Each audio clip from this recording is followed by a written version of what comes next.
Welcome to the Kling Connection, our first live stream. So you're going to have to bear with me. This is the first time I've done it directly through Rumble. However, we are on multiple platforms. So if you want to check us out, we're on Facebook, we're on Instagram, we're on YouTube.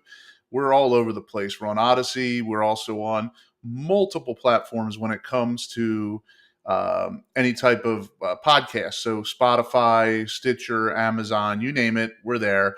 And this is our first live stream. So I'm trying this out for the first time as your host. Normally, our stuff is pre recorded, but today's live stream will be discussing some stuff that is uh, valid in the world of travel. You're going to have to bear with me. Again, this is my first time, so I'm kind of stumbling and bumbling today and not really trying to do this on purpose, but this is our first time to go through and check out what's going on. So, if you've been following the channel for any amount of time, you notice that Shayna and I just got back from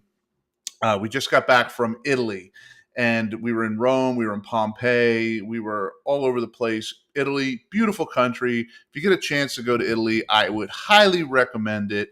It's very kid friendly, kind of cheap, good holiday, and if you're into the European thing, it's definitely a home run. We've been to a bunch of different places, and Italy was probably one of our favorites that we'd ever been to. So the first thing we're going to talk about, and again, we don't talk politics on here, so it's just based on travel. And the first thing I'm reading here that's really been a trending topic when it comes to travel is about travel to the Middle East. Now, we all know that there's been war going on between Iran and Israel. This stuff has been as old as time, but some people still like to travel to the Middle East. Maybe it's the history, maybe it's the the ambiance, maybe it's the culture, maybe it's the food, maybe it's a plethora of many other things. Shane and I have talked about going to the Middle East, like Egypt or something like that, but it's not high on the bucket list. Nothing against people in the Middle East, nothing against people that live there, but the violence and the turmoil sometimes can be a little bit more to take than what you want to deal with as a Gen X. So you're looking at the Middle East travel remains affected by the Iran-Israeli conflict with ongoing airspace closures, rerouting on long-haul journeys, and increased security concerns. Well, let me tell you about reroutings and increased security concerns. So on our way to Rome, which Italy isn't the Middle East, but it's close to the Middle East, we had a number of delays when it came to our flights. Probably lost 3 hours in time just getting to Rome from JFK out of New York, but then also from Tampa, where we live, to JFK. So we probably lost like a whole day just there. And then when we left Rome, we got held over by the one storm that they get every year. Again, not really the Middle East, close to the Middle East. I'm sure they keep an eye on things in Rome. But I can definitely feel with the frustration of the people that maybe want to get to a place like Dubai or Saudi Arabia or Egypt or something to go on a vacation, and the flights are getting diverted. The attention of the staff and the crew is more of an abrasive, like, hey, let's protect ourselves type of thing. And yeah, I can totally see it. That's why we're trying not to book our trips anytime soon to the Middle East at all. But the U.S. has had a travel advisory in that part for the better part of a couple years now, especially over top of Israel. And from what I understand, Israel is a beautiful country anyway. I heard there's a lot of history there. You see it on TV. It's just a shame that people are always fighting and trying to hurt each other in Israel, because it would be kind of a cool place to kind of check out. And just to let you all know, too, I mean, we are just going live for the first time live stream. Like I said, everything is pre-recorded with us. We're going to try this live stream. My producer, Justin, has been on me for weeks now to do a live stream. I'm not very good at this live stream thing, so bear with me as we break the ice in the first time in our live stream with the Kling Connection. And like I said, we're going to be talking about more travel stuff and really cool things of what's trending right now in the world of travel. So the U.S. FAA has extended its flight bans to Iranian airspace through October of 2027. and highlights the ongoing risk within the region's aviation sector. So, again, when you're looking at a place like Iran, Americans generally don't visit Iran, although you do see some YouTubers and you do see some people out there that do travel to Iran. Maybe they sneak into the country or they have to apply for a visa or whatever. And it does look so beautiful, but I understand not flying over Iranian airspace right now, especially if you're a world traveler. You might want to try to avoid that region of the world. We don't need no more 1970s hostages. so, but anyway, I'm not going to spend a lot of time on Israel. I'm not going to spend a lot of time on travel to the Middle East. But if you are going to the Middle East and you subscribe to the Cling Connection, let us know in the comments section below, either here or on our Facebook page, our YouTube page, or Instagram. Tell us where you've been. Maybe share some pictures, share some great stories. We're always up for travel hacks, interesting travel stories. And besides, we do. Sorry, guys. I have a great announcement. We do have a podcast. That's right. We have been releasing a brand new podcast, basically weekly, on interesting people that travel the world. So we've had everything from veterans that have climbed Mount Denali to people that run cruise ship line marketing teams to people that have podcasts and people that travel the world as nomads. So every week, tune into the Cling Connection. We are on YouTube. We're on Rumble, majority on Rumble, and we do a live stream show of us and doing an interview with these great people that are in and out of the travel world. So it's kind of cool. It's kind of cool. Anyway, so what do we got here? So we're going to move right along, and we're going to talk about some wildfires. Wildfires. Now, some of you might have seen the documentary that I did a while ago called Los Angeles on Fire. And that's when I was out in Los Angeles earlier this year talking and doing some stuff with an insurance company that I worked with, out doing inspections of fire sites, fire locations. And the massive devastation was crazy. Well, right now, it looks like they're having wildfires in Turkey and in France, and they're leading to evacuations in airports and airport closures. It's interesting. You're not really seeing this on the news. And let me tell you, these wildfires, they're destructive. I mean, just the smell, like you go into these places and it smells awful. Like the stink from these wildfires that get into clothes, they get into the buildings. There's old food that gets cooked in a refrigerator, actually heats the refrigerator up and cooks the food inside it. The food is just, ugh, no. But anyway, these wildfires are on a massive destructive amount. And way that they handle these wildfires to prevent them from happening is a lot of times what people do is governments, they send people in to clean up the underbrush of the areas of where these wildfires could potentially happen. And California didn't do that. Now, it's interesting to see that you're seeing these in France and Turkey. I don't know what the cleanup situation is with them and what their preservation efforts are as far as the cleanups for or getting prepared for wildfires. But some of this stuff is very intense and it takes a long time. They have contractors that specialize in cleaning up these wildfires because it only takes somebody to go in there and light a fire, car backfire, lightning strike, somebody's burning trash. And the next thing you know, all this stuff is catching fire and it engulfs these cities in flames. And when we were in California, we saw that what happened with the cities in flames. So now you're looking at Turkey and France are having, and it should be interesting. If you've ever been to Turkey or France and have seen any of this stuff, let us know. Okay. Make sure to comment below. I'm really interested in this story about these wildfires in Turkey and France. Interesting.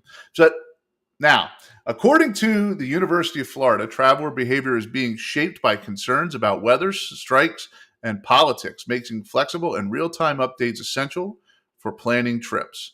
I have noticed this. I have noticed that over the past year that the travel industry has really taken off. Now we have a lot of competitors that work in this industry that do travel vlogs, and we're actually interviewing one of the biggest ones this coming week, Mark from Walter's World, one of the biggest traveler YouTubers that's out there in the internets, as they say. and we're interviewing him this week, and we can't wait for that. But we've noticed that not only has the travel vlog space exploded, but travel itself. I mean, I remember being able to go through TSA real quick. Now, even with pre-TSA, where you don't have to take your shoes off, although they've changed the law for that, we can now get in. We used to be able to get in and get out real quick, but now it's pre-TSA lines take almost as long as regular lines, and sometimes you got to wonder, is the juice worth the squeeze? Is it worth the pre-TSA for you not to take your shoes off now that they're letting you not take your shoes off? And that area was always kind of nasty anyway, where you took your shoes off and go through the metal detector. Just gross. People, nasty feet and touching hand railing and yeah, no. But anyway, so the airports have been packed and travel has been off the hook. Almost every flight has been booked to the hilts, and every flight recently for us has been delayed or postponed for one reason or another. Now, there's tricks and hacks about flights being delayed and postponed. Like, if it's a mechanical issue or if it's a staffing issue, the airport has to reimburse you, or the airport has to give you some sort of a stipends or meal voucher or something like that if they cancel. But if it's weather related, they don't have to do that. Now, I'm not one to knock on people and their job, and I'm really not involved in that type of industry, but you almost have to wonder, are flight delays caused today because of because of the whole travel thing with the air traffic controllers and the jobs being cut? Because a lot of times what we're finding is when we talk to these travel people, the front desk concierge or the people that work at the airport, they're all telling us, oh, it's an issue with the air traffic controllers, and this is why things are getting held up. And you almost wonder, the air traffic controller union is very strong. I don't know if you remember, like when Ronald Reagan was president, there was issues with the air traffic controllers.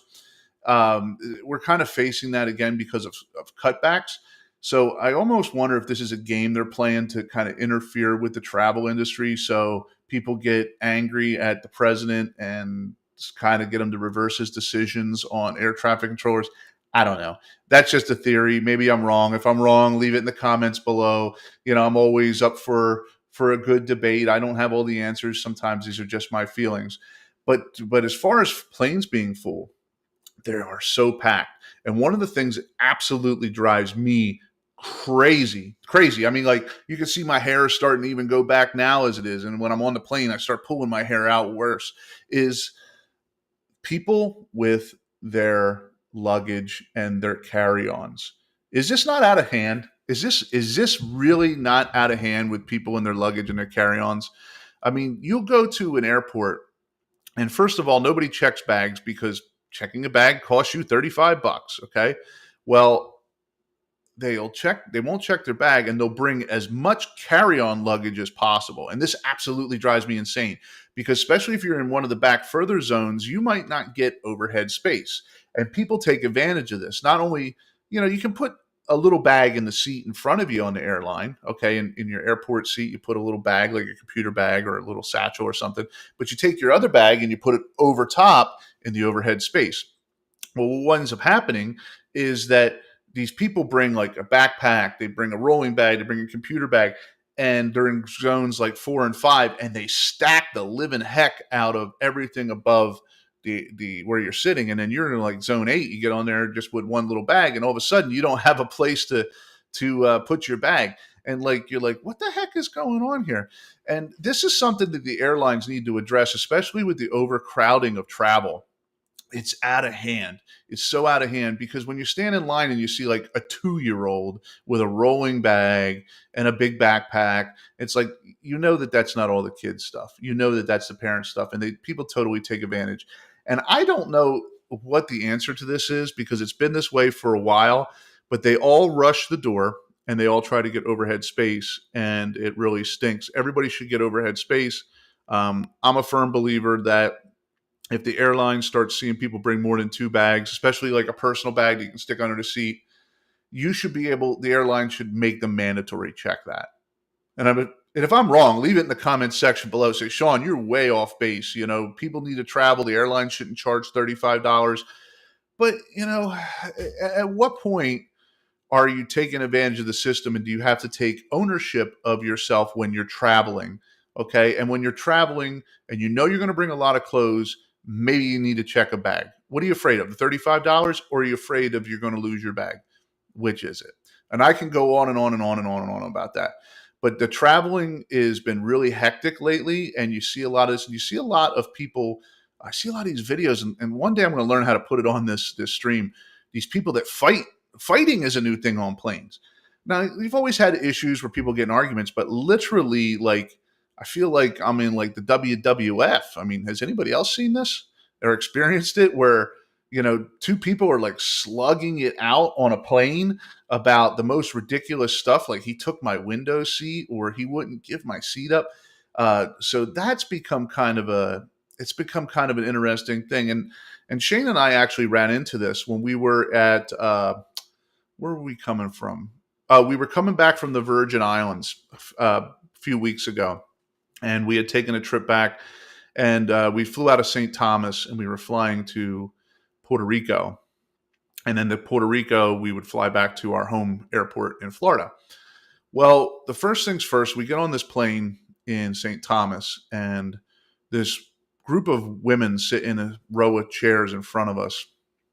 And this older gentleman comes up, and I think he might have had cancer. He was, talking with a very raspy voice, and he said, "That's my seat." And the one woman says, "Well, let's just make it easier. You can sit somewhere else." He goes, "No, that's the seat I paid for." And the whole plane was getting into this whole deal about this woman stealing this guy's seat. And then across the way, another girl stole his seat. So you're seeing a lot of this on the airplanes where people are stealing seats, the overhead luggage. It's kind of disheartening when you think about it. It makes you not want to travel. I know I get major anxiety when I travel anyway. So when I see things like that, where people are fist fighting over seats or fist fighting over luggage space, it makes the trip that less enjoyable. And then when we got to Puerto Rico and we flew to our home destination in Tampa, we wound up, having that kind of a same issue, but it was straightened out a lot easier, a lot sooner than what we had to deal with there. So, but as far as the travel hacks, as far as the amount of people traveling, it's really increased. And have you noticed that? Like, have any of you started to travel anywhere, especially summer vacation, things like that, and started to notice the amount of people that are traveling? It's crazy. Now, the other thing is, now I'm looking at some of the stuff here. Is that summer airfare prices are generally expected to be lower in 2025 than they were in 2024. Now, we all know that that's not the case. Most of the time, you can get like some weird two connecting flight for like $75, and you're going to spend 8 hours flying from Atlanta to Cleveland. That might be a little bit cheaper than, say, somebody that gets a direct flight from, say, New York to Paris. But the overall price of flights, in my opinion, has not gone down. Now, there is a hack. I'm going to teach you guys a little bit of a hack. And if you don't really care where you're going to go, there's a little hack that you can do. You can go on Google and you can type in Google Flights. And what will wind up happening is Google will bring up a bunch of different flights on your home server. And you'll look at this and it'll tell you cheap flights that you can take in off times of the year. Now, we've done this. We've done this a couple times. Like, say you want to go to Calgary, Canada, but it might be not during the winter to go do skiing. It might be in July, but the price might be $100. This is a great travel hack for people that, somebody, okay, wants to know about our worst travel experience so far. Well, let me finish this first part about the Googles. So anyway, if you want to book a cheap flight, go to Google, type in Google Flights, and you can find something in the off season if you just want to escape. So that's my little trick. All right. So what about our worst travel experience so far? Honestly, I would have to say my worst travel experience so far, but it wasn't really bad because the trip was good, was when we went to London.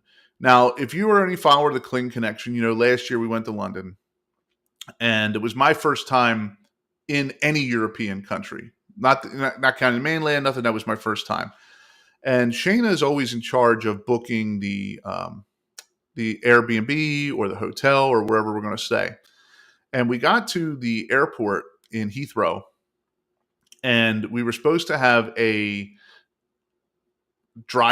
limo driver, or a valet service pick us up and drop us off at our Airbnb. Well, this person never showed up. So we wound up getting a black cab. And black cabs, if you know anything about black cabs, they're very expensive. I mean, like super expensive. So we get this black cab and we go from Heathrow to what we thought was an Airbnb. So we get out, and it's a professional building. Like, there was like offices and staff and stuff sitting in there. So, and for those that are joining mid-story, I was asked, what is my worst travel experience so far? I'm telling you my worst travel experience so far. So we get out of this cab in that we had picked up at Heathrow and got into this building. And we went up to the lady at the front desk and said, hey, we're here to check in. The lady's like, no, we're a professional building. And we're like, uh-oh. Well, what had happened is somebody had set up a fake Airbnb for us and was trying to rip us off of the money. So now here we are.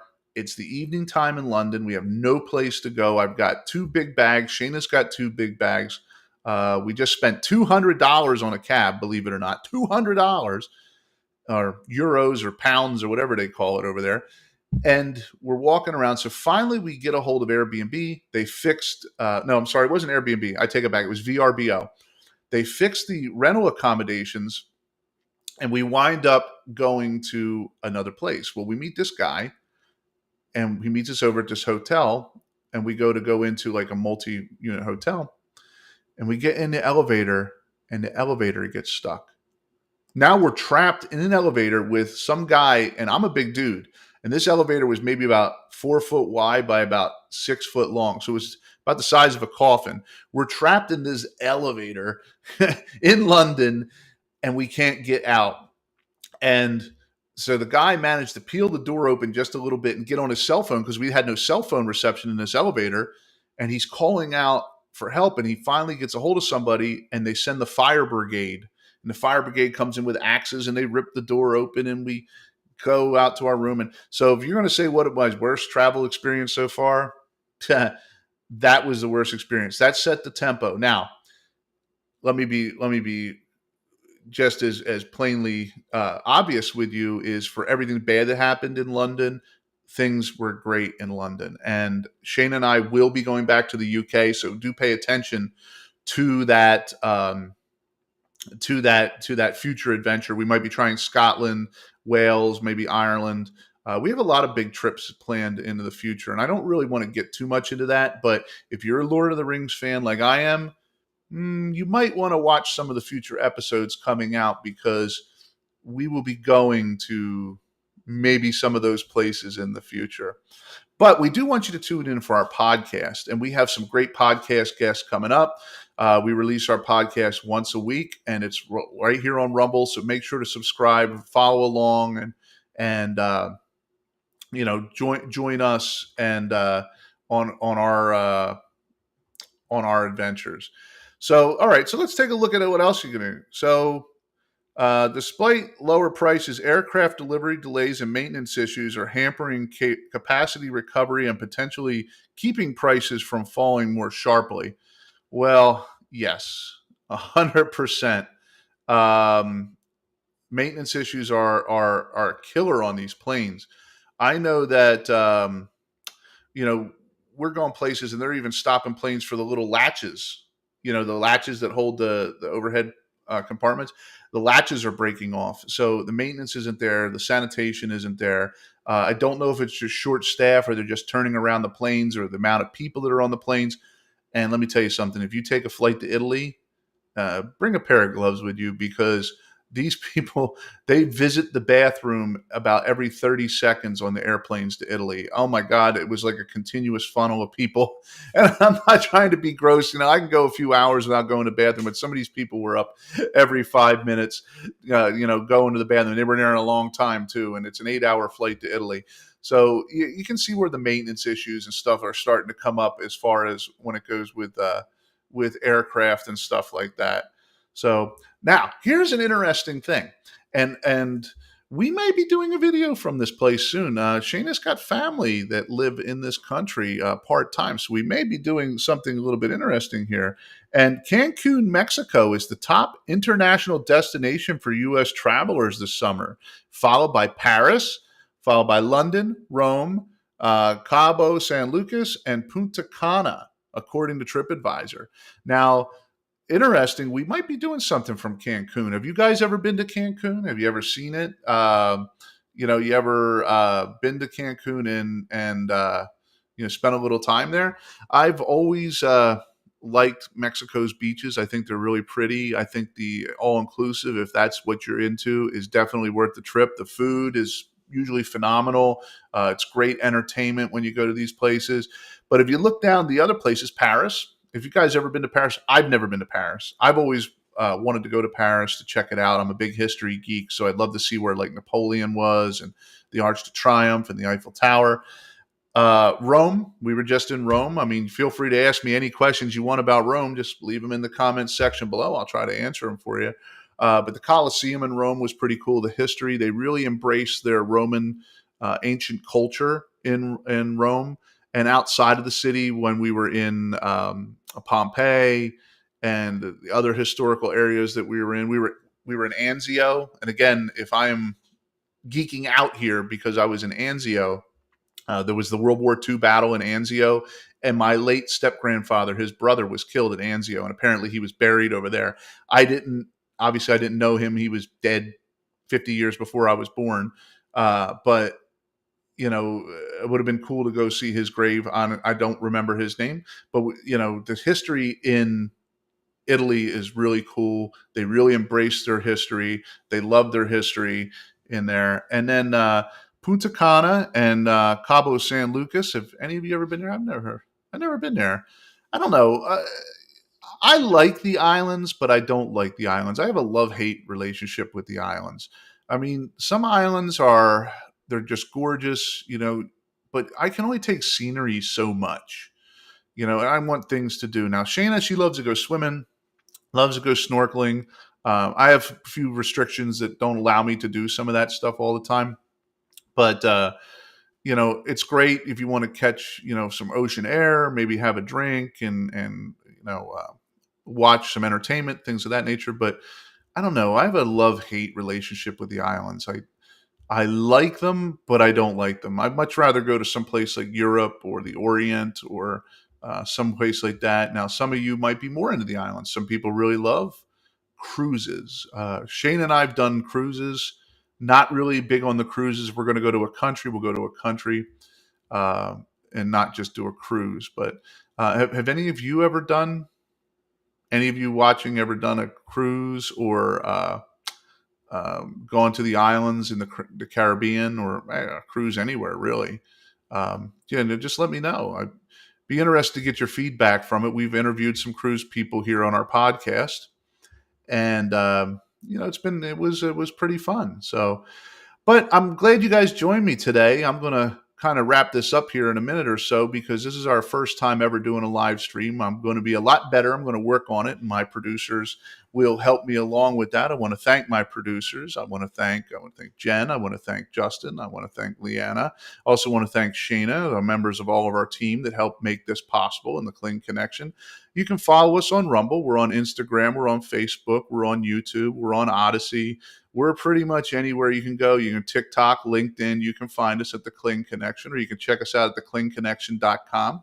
Go to our website, subscribe for our newsletter, see what we on, and go there for travel hacks and discounts. Yes, we have affiliates who we work with, and we'd be more than honored to have you guys, join one of our travel groups or one of our affiliates. And all the money that we get doesn't really go back into our pocket. It just goes back to our staff and helps out with the production of these videos and getting you guys everything that we can to make it enjoyable. And we want to thank the Rumble crowd for really growing us. We've grown here on Rumble by leaps and bounds. So if you're a Rumble member, give yourself a round of applause. thank you for helping us out in reaching our goals. YouTube hasn't been so nice to us, but Rumble really has. But anyway, I'd like to thank you for joining us. And as I always say at the end of each video, have fun storming the castle.